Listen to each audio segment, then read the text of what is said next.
Yung ginawa mong ano yan ah. Subukan mo lang yan. Love ko yan. Huwag mong kagat-kagatin yan. Pag nasaktan yan, humanda ka sa akin. Hoy! Love ko to si Mickey. Pag nasaktan mo to, humanda ka sa akin.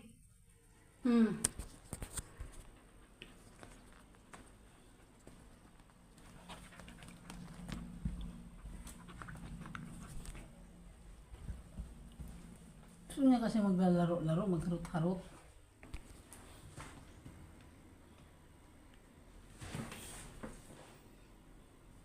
Uy! Huwag mong ganun yan. Nilawayan mo na naman si Mickey. Kinikiss ko yan eh. Nilawayan mo si Mickey eh. Hoy, ang laki mo